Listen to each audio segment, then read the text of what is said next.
When you ask a question, we're going to have the sheriff kind of restate that. If you have any problems hearing anything, just flag us down. That way we can make sure everyone hears it. I will turn it over to Sheriff Tony Spurlock. Thank you, Kosha. Thank you all for being here. I first want to speak to the community of Douglas County and those kids that were at the STEM school yesterday afternoon. Our hearts are hurting for them, and I ask the community to come together as we always do here in Douglas County and be strong, excuse me, and pray for the family of the child that was lost and the other 8 who are injured and still suffering from their injuries, and then the other remaining almost 1,800 kids that were at the school that had to be a part of this terrible tragedy. So I asked first the community to do that, and I thank the media to helping me share that information. What I want to do just very quickly now is go through just some very quick things that happened yesterday and some new updates and information. Yesterday, a little before 2 o'clock, the STEM school notified law enforcement of an active shooter in their school. Officers responded. As you know, that the STEM school is less than probably about a mile from this substation. Officers from this substation, detectives and command officers responded, but we had officers on the street that were there with inside 2 minutes. Once at the school, they immediately engaged the suspects and started to rescue the children that were injured. We have an adult male that we sent out information on yesterday in custody at the Douglas County Jail. We originally thought that we had a juvenile male in custody, but through our interviews yesterday late afternoon, determined that we have a juvenile female that is in custody right now, who is the other suspect. All of the victims that were shot have been released except for three children that are still in intensive care and at area hospitals. We are still actively working the crime scene with our partners from the FBI. We anticipate that that's probably going to take at least 2 more days for us to manage that. I want to just make sure that we focus on the families and the kids at the school, at the STEM school. As you can see, we have the superintendent of schools here and the leadership from the STEM school. We've been working very closely with them since this incident and trying to do whatever we can to help the kids. Friday will be the last day for the seniors, and so we're obviously working very closely to get them a location and assist them for those children can return to school and finish their education for this season. That is all the information we have. I will say there's a couple more things. I apologize, and I think the district attorney may speak about it. We will have a hearing today, and George will be present at that at 1:30, and that will be the first appearance for the adult male. And George will share a little bit more information about that. All of the other information that we have, we know that a lot of you have developed information in regards to the deceased child. We have not gotten a positive from the Douglas County coroner, who has the legal authority and responsibility of releasing that person's name. We have contacted family members, but we are not releasing that child's name until the coroner has positively done what is required by law for the coroner to do that. We will push that information out after 2 o'clock today, and I do not anticipate that we will have any other press release information until tomorrow, once we have some more information in regards to our crime scene. You can imagine that it is a very extensive crime scene, and we have asked the assistance of the FBI to help us work in every location where a crime was committed inside that school by the 2 suspects. So I want to turn it over quickly to District Attorney George Brockler, and then and he'll turn it over to the governor, and then we'll answer a few questions. George. Good morning. My name is George Brockler. Last name is spelled Brauchler. I'm the district attorney for Colorado's 18th Judicial District. That is a judicial district that has 4 counties in it: Arapahoe, Douglas, which is the one we're in right now, Elbert, and Lincoln. I live in Douglas County, and for about 18 years I lived less than half a mile from where this incident took place. And I'm going to talk to you as the DA, but I want to begin by talking to you as the DAD, as the dad. I got 4 kids in this school system. My wife's business is less than a mile from here. I grew up in these parts. And if you had suggested to anyone behind me or in this room that within 20 years and 20 miles we would have dealt with Columbine, Aurora Theater, Arapahoe High School, the shooting of Zach Parrish and 4 other deputies, we'd have thought you mad, and yet here we are again. My heart goes out not just to the victims in this case, but there are those that won't be classified as victims that are feeling it this morning right now. Moms and dads looking at each other, making decisions about whether or not to send their kids to school in one of the greatest school districts in the country because they don't feel safe. That's the dad talking to you. We're having those conversations at home too. Now, as the district attorney, I tell you procedurally, we do have a hearing this afternoon at 1:30. That hearing is an advisement. It is going to take place at this time with the adult suspect. I want to make it clear too that no matter how much information is given out by law enforcement or is confirmed by other sources or you develop on your own, that for this system to work, those people have to be presumed innocent, including the individual that the sheriff's office released the name for yesterday, have to be presumed innocent for this system to work.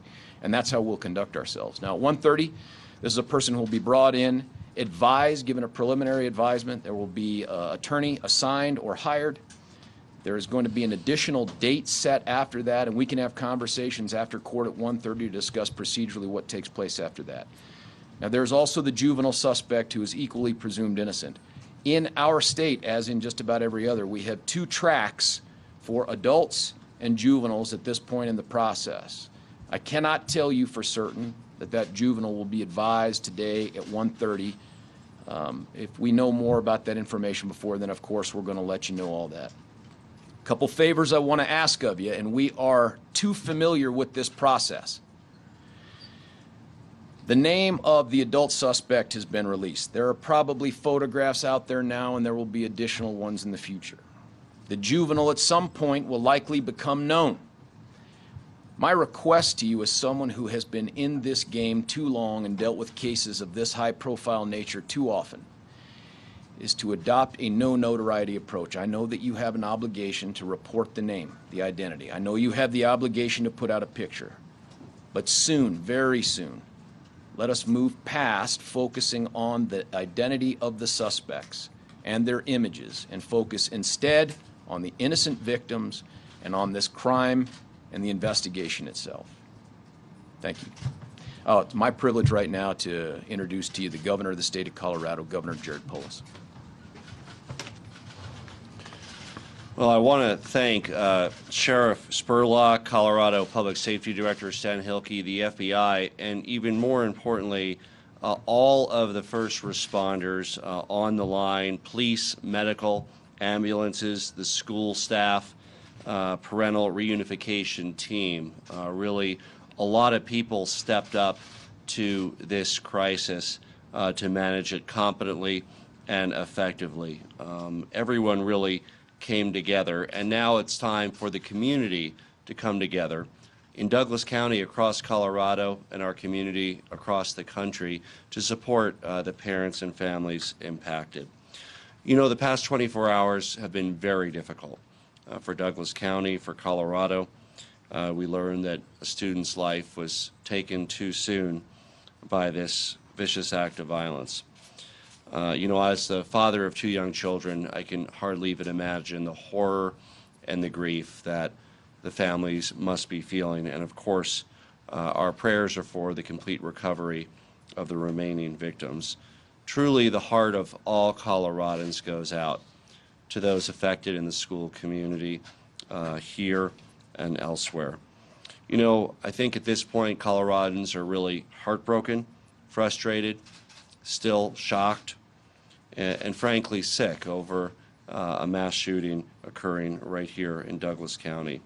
You know, schools should really be places where students can learn and grow, safe places, and we shouldn't have to worry about being marched out or being airlifted to hospitals or even losing one's life in a place that's supposed to be a safe place for all students. At this point, you know, as governor, I share the heartbreak, the frustration, the sickness that families here at STEM feel, families in Douglas County, and families across Colorado. We owe a debt of gratitude to our first responders and the men and women who responded quickly to prevent an even worse tragedy from unfolding. You know, time and time again, Coloradans have proven how resilient we are, and this time is no different. Yes, we come together in grief. We also come together to heal, and we come together to figure out what we can do better as a state and as a society. Thank you. We'll take a few questions if you have for either the governor or the district attorney or myself. I'm sorry, Tony. Taken away from one of the houses last night with graffiti on it. Can you talk to us about that? Can you repeat the question? Yeah, there was a car that was taken and seized as evidence at one of the crime scene locations, not one of the crime scene locations, but one of the locations where the suspects reside. That is still being under investigation. The graffiti on it is still being analyzed at this point, so I don't have any specific information on what it means or where it came from. Let me get with you. Sure. Can you explain at all what the conclusion was about the juvenile suspects? Yes, well, I can tell you it was very confusing situation. We had a number of officers in a school where shots were being fired, and the officers were trying to recover victims. We identified who the suspects were. They were taken into custody, and at the time, the individuals that we believed were in custody were two males. It wasn't until we got to this office where we were able to determine that one of the suspects was a female. You have to understand that this individual is a young person. This individual is a small young person, and the identity wasn't definitive, obvious to us when they were taken into custody. And then I was shared that information and didn't have anything further when I made my first press release. Can you tell us how you were able to identify the suspects, and what do you know about the motive of the shooting?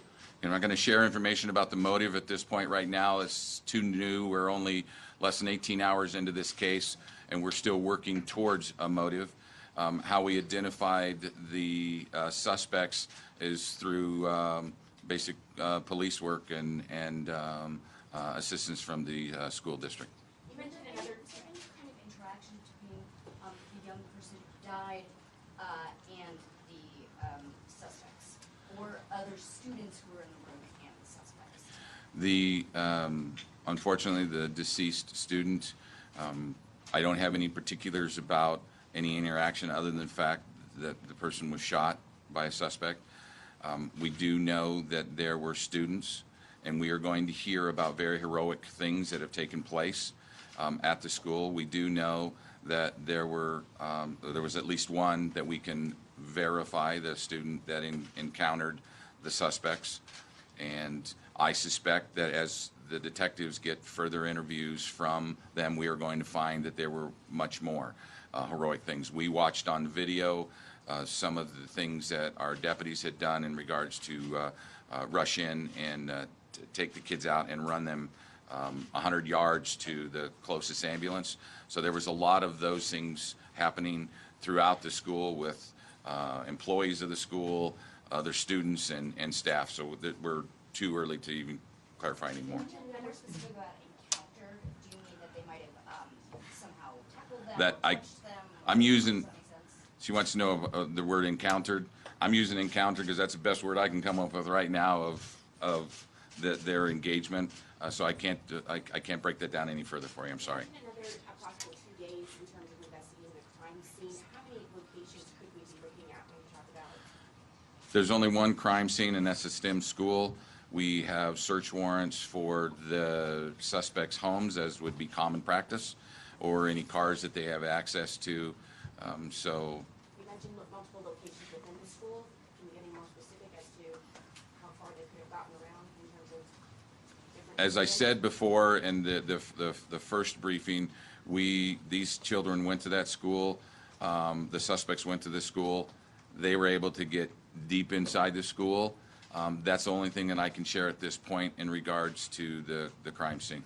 Sheriff, did the student that passed away, did that happen inside the school, or was that at one of the local hospitals? No, that child died at the school. Sheriff, you talked about having some video that you've already reviewed. Can you tell us anything about how these suspects were apprehended? They obviously weren't. I don't know. Were they injured? How did they get taken out?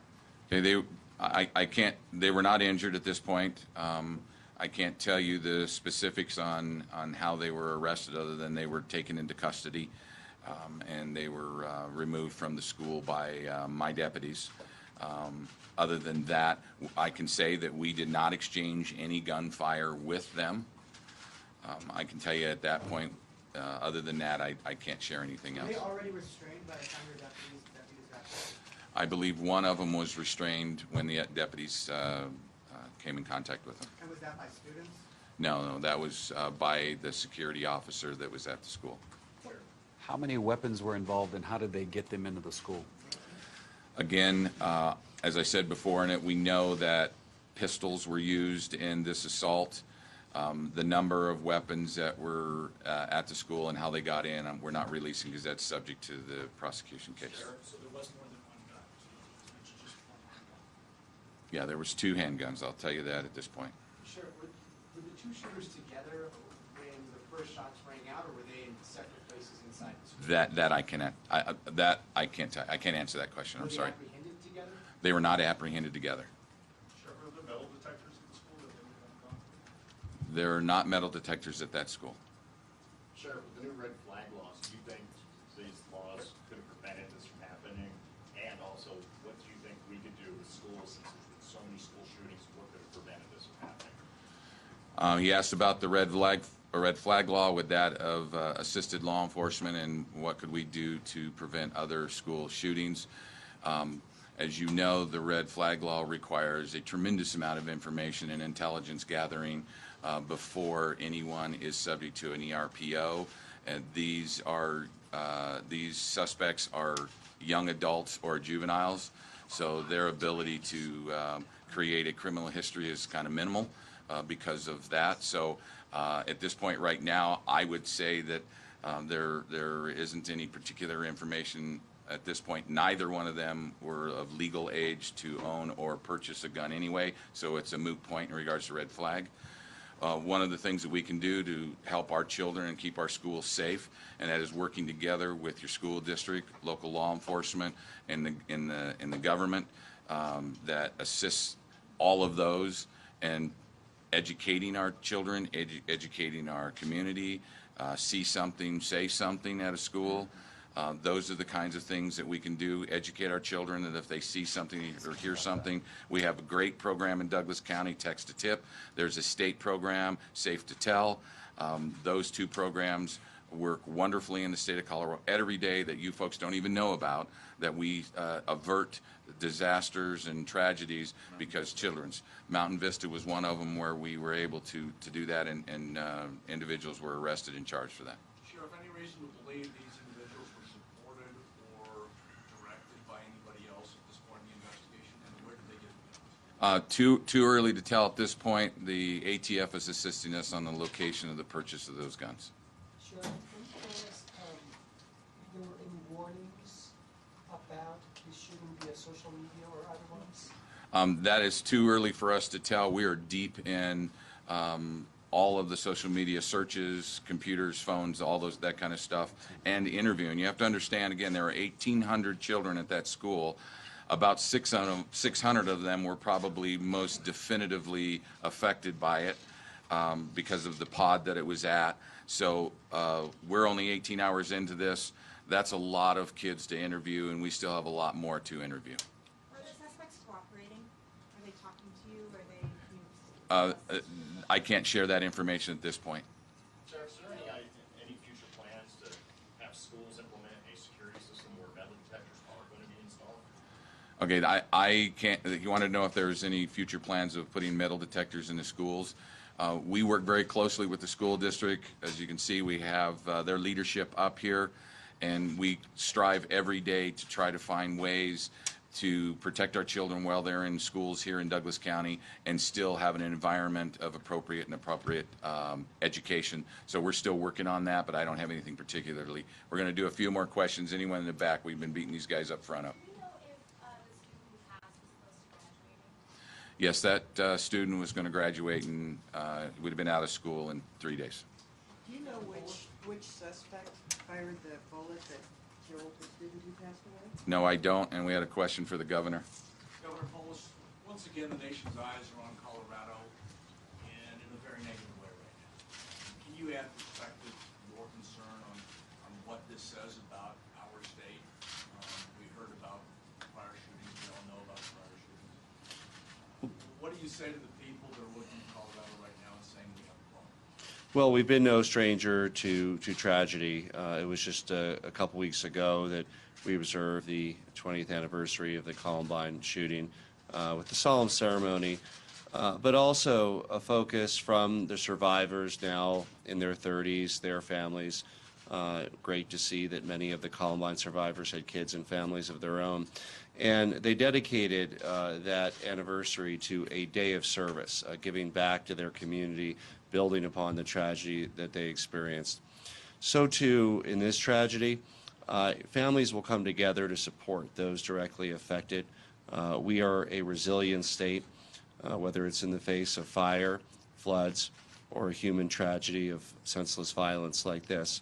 Coloradans really come together and show support for the kids and families affected as we make sure that we know that we can do a better job and help make sure that kids are safe in schools in our state and across the nation. You know, America has seen too many of these senseless acts of violence. And there's, you know, a discussion, of course, to be had about what we can do to make sure kids are safe at school. Today, obviously, with less than 24 hours after the tragedy, it's really about the outpouring of support from all sectors for the families directly affected, and of course, our hopes that the remaining victims who are hospitalized fully recover. Tony, can I say something about that? Because this is my home. This is not who we are. And my concern is, as this thing gets reported outside the borders of this state and across the country, because of the things we've talked about, this becomes how people view us. This is not who we are. We are exactly what the governor said. We are a resilient people, but the time for resilience isn't going to be within the first 24 hours of this. We're going to mourn, we're going to weep, we're going to take care of those who are down and pick ourselves back up. But who we are is we are a kind, compassionate, caring people, and this does not define us. It won't today and it won't tomorrow. These are aberrant acts. Problem is, when you get 3, 4, or 5 of them within a 20-mile radius, you begin to think they're less aberrant. But I'm here to tell you this is not who we are. Our school district is awesome. Our school district is safe. And my kids are going to go to school today, and I recommend everyone else send their kids to school too. Is there any talk about targeting that juvenile I'm going to go right here. happening in our community? Governor, could you answer that for us in Spanish if it's possible? And if See- you could please repeat that question. Why does it happen in this community? Happening in our community? Yeah. Una cosa como eso puede pasar en cualquier lugar en nuestro estado o nuestro país, pero hoy, ayer, lo pasé aquí en Douglas County y nuestros corazones están con las personas aquí en Douglas County y también queremos para todos los niños mejorar sus condiciones y regresar, y los otros niños regresar a escuela seguros, sin la necesidad de, de pasar más tiempo sin dudas. Has there been any talk about charging the juvenile as an adult? Yeah, it's a fair question, and it's something that we're going to explore. We've made no decisions at this point. And you brought up the charges. Let's talk about things that will become publicly available. You will see charges at some point referenced in court or an affidavit early on. Those are not the official charges that will ultimately necessarily be filed a few days from now, but they are the initial charges upon which the adult is booked. As to what we'll do with the juvenile, I'm going to continue to wait and see what the investigation reveals. I want to make a smart decision about that, and I won't be rushed into it. Sheriff, where did the suspects enter the school? Excuse me, want to know where the suspects entered the school. They entered through the middle school entrance, which is the northeast side of the STEM school. And are there metal detectors at that entrance? No, there are no metal detectors at that location. Sheriff, can you talk a little bit more about the security officer? You said, I think yesterday, they do not have a school resource officer. Is this somebody who was armed? Is this somebody who was just kind of there monitoring? Who is this person? So this school does not have an SRO, but the STEM school contracted with a private company for armed security officer at that school, and that individual's job was just that. Again, taking in consideration that the footprint of the STEM school is pretty extensive, so that security guard had that school to monitor. So that security guard was armed? The He didn't have identity of the younger, Yes, the school security officer was armed, ma'am. can you discuss the identity of the younger suspect? I know all of us want to make sure to report correctly. Does this person identify as transgender? Was that confusion? Okay, right now we are identifying the individual as a female because that's where we're at. We originally thought the juvenile was a male by appearance, and like I said before, I did the press release very early on, and before the detectives were able to get medical and detectives were able to speak to her, and I was able to get information. That information was corrected, and I had already put out information that the individual was a Two more male. questions, please. Two more questions. The injuries there, you mentioned that we didn't get really good specifics. Were they all shot, or were there other injuries sustained, maybe trying to get away from the school? Okay, all 9 of the students that were wounded at the school were shot at the school. Okay, one more Can we question, ask the please. school official a question? The school decided that at this point right now, this is a law enforcement briefing along with the governor, and they've asked not to answer any questions right now. We're working closely with them on a number of things. One more right here, right here. Was there just that one security officer, or was there multiple at the school? Just one security officer at the school. Was the door unlocked? They have access to get into the school. All right, you guys, thank you so much. What we're going to do is, like the sheriff stated before, we're going to put together a press release after 2 o'clock, and we hope to be able to release the identity of the victim. Again, please follow us on Twitter for any updated information until then. And I know you guys had some more questions and things like that, but we need to wrap it up. And again, just follow us on Twitter and look for the press release after 2 o'clock. Thank you. Good work.